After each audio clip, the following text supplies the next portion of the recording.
कि आप नगर विधायक जी से जाकर के ज़रूर एक बार पूछें, क्योंकि ये उनकी नैतिक जिम्मेदारी बनती है कि अगर इस तरह का काम उनके शहर में हो रहा है तो सबसे पहले उन्हें मोर्चा खड़ा करना चाहिए। अगर सैंडिस कंपाउंड की बात करें तो भागलपुर का वो हर्ट है, बिल्कुल, और भागलपुर के हर्ट में भी है, तो ये दिल की तरह धड़कता है। अगर सैंडिस कंपाउंड का अगर बंद कर दिया जाए तो मैं मानता हूँ कि भागलपुर की सांसें रुक जाएंगी। और जहाँ तक इस तरह का तुगलकी फरमान का बात है तो मुझे नहीं लगता है कि सरकार को फंड और पैसे की इतनी कमी आ गई है। बिल्कुल विरोध करूँगा। मैं देख रहा हूँ कि अगर 2 दिन के अंदर अगर यहाँ के प्रशासन इस पर कोई ठोस कदम नहीं उठाती है तो मैं धरना प्रदर्शन भी करूँगा। चौतरफा विरोध इस समय स्मार्ट सिटी झेल रहा है। हमारे साथ आज इसी बिंदु पर बातचीत करेंगे भागलपुर शहर के नेत्ररोग विशेषज्ञ चिकित्सक हैं डॉक्टर विकास पांडे, एक डॉक्टर भी हैं, आम नागरिक भी हैं भागलपुर के, और साथ में राजनीतिक दल से जुड़े हुए जनसुराज पार्टी के संभावित उम्मीदवार भागलपुर के हैं। मैं तो देख रहा हूं कि आप पूरी तरह से ट्रैक सूट में हैं, कहीं टहल करके आए हैं क्या? बिल्कुल, अभी मैं गया था, सैंडिस कंपाउंड से ही आ रहा हूँ और कुछ लोगों से मैं व्यक्तिगत तौर पे भी मिला, तो लोगों में काफ़ी नाराज़गी है इस बात को लेकर के कि ये जो एंट्री फीस लगाया गया है इस चीज़ से लोगों में काफ़ी नाराज़गी है। और इसी चीज़ को देखते हुए मुझे लगा कि नहीं, इस बात से मैं जनता के बीच ये बात रखना चाहिए, क्योंकि एक बहुत ही महत्वपूर्ण मुद्दा है ये। तो आपको डॉक्टर साहब ये नहीं लगता है कि वे वजह शहर के लोगों को परेशान करने का एक माध्यम बनाया गया है स्मार्ट सिटी को? देखिए सर, इस मामले में मैं सबसे पहले आपको ये कहूँगा कि आप नगर विधायक जी से जाकर के ज़रूर एक बार पूछें, क्योंकि ये उनकी नैतिक जिम्मेदारी बनती है कि अगर इस तरह का काम उनके शहर में हो रहा है तो सबसे पहले उन्हें मोर्चा खड़ा करना चाहिए, क्योंकि वो जनप्रतिनिधि हैं और जनप्रतिनिधि के तौर में उनकी पहली भूमिका बनती है कि इस मामले को वो संज्ञान में लें। लेकिन अभी तक जहाँ जितना मीडिया कर्मियों से मेरी बातचीत हुई और जहाँ तक मैंने न्यूज़ देखा है, कहीं भी हमें यहाँ के जनप्रतिनिधि सक्रिय नहीं दिख रहे हैं।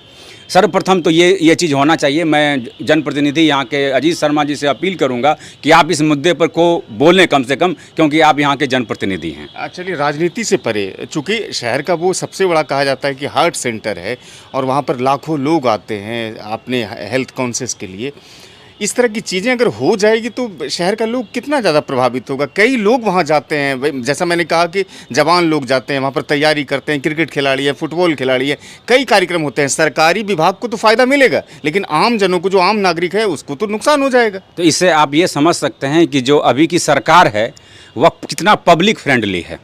इसमें कुछ कहने की ज़रूरत नहीं है। जो आम जन, जिनकी कोई एक तो यहाँ रोजी रोजगार और व्यवसाय की व्यवस्था नहीं है, लोग खुद इस बात से त्रस्त हैं कि अपना जीवन यापन कैसे करें। ऐसे स्थिति में कुछ लोग अगर तैयारी करने के लिए, फौज की, सेना के तैयारी करने के लिए वो लड़के सैंडिस कंपाउंड में जाकर के फिजिकल ट्रेनिंग करते हैं, उनको अगर इस चीज़ के लिए फीस देना पड़े तो आप ये समझ सकते हैं कि यहाँ की जो आम जनता है उनकी क्या स्थिति होने वाली है।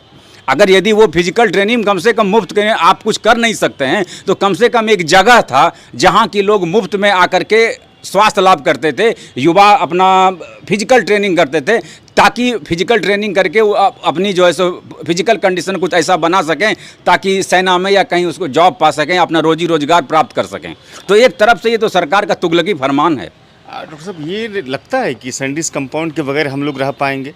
मतलब सैंडिस कंपाउंड हम सबके जीवन के लिए बेहद महत्वपूर्ण कड़ी है, और उस पर अगर इस तरह का टैक्स या फिर इस तरह का वसूली किया जाए, शुल्क लगाया जाए, तो समझिए हमारा पूरा दिनचर्या या पूरी हमारी जीवन शैली बर्बाद हो जाएगी। निश्चित रूप से अगर सैंडिस कंपाउंड की बात करें तो भागलपुर का वो हर्ट है, बिल्कुल, और भागलपुर के हर्ट में भी है, तो ये दिल की तरह धड़कता है। अगर सैंडिस कंपाउंड का अगर बंद कर दिया जाए तो मैं मानता हूं कि भागलपुर की सांसें रुक जाएंगी। और जहां तक इस तरह का तुगलकी फरमान का बात है तो मुझे नहीं लगता है कि सरकार को फंड और पैसे की इतनी कमी आ गई है कि इस तरह का तुगलकी फरमान हो। इससे यह प्रतीत हो रहा है कि सरकार है वह आने वाले समय में लोगों के लिए और मुश्किलें पैदा करेंगे। अच्छा, पटना का आप गांधी मैदान देखिए, वो निःशुल्क है। और दूसरी चीज़ है कि सरकारी कोई भी कार्यक्रम होगा तो आप उससे शुल्क नहीं लेंगे, लेकिन पब्लिक से तो आप लेंगे। एक तरफ राजधानी का गांधी मैदान निःशुल्क है और भागलपुर जैसा छोटा शहर सैंडिस कंपाउंड शुल्क दे करके अंदर प्रवेश करना हो। इस मामले में मैं कहूँगा कि यहाँ के जनप्रतिनिधि भी दोषी हैं। जनप्रतिनिधि इस बात पर कभी सवाल खड़ा नहीं करते हैं और ना ही कभी ये स्मार्ट सिटी बन रहा है। भागलपुर में सैंडिस कंपाउंड का कितना डेवलपमेंट होना चाहिए, इसके लिए जनप्रतिनिधि को भी मुझे लगता है कि खुल के सामने आना चाहिए। ये जनप्रतिनिधि की जो कार्यप्रणाली है यह मतलब दोषपूर्ण प्रतीत होती है। आप एक चिकित्सक हैं, आप तो पॉलिटिशियंस भी हो गए हैं, भागलपुर शहर के आम नागरिक हैं, आपका क्या इसके खिलाफ विरोध प्रदर्शन रहेगा? मोर्चा आप खोलेंगे, इसके लिए कड़ा विरोध करेंगे? मैं बिल्कुल विरोध करूंगा। मैं देख रहा हूं कि अगर 2 दिन के अंदर अगर यहाँ के प्रशासन इस पर कोई ठोस कदम नहीं उठाती है तो मैं धरना प्रदर्शन भी करूंगा। चलिए, बहुत शुक्रिया, आपने इस पर अपना विचार रखा डॉक्टर साहब, इसके लिए शुक्रिया आपका। धन्यवाद आपका भी। डॉक्टर विकास पांडे साहब को आपने सुना, जो कि सैंडिस कंपाउंड को लेकर के अभी मौजूदा वक्त में चर्चाएं चल रही है, उस पर अपने विचार उन्होंने रखे हैं।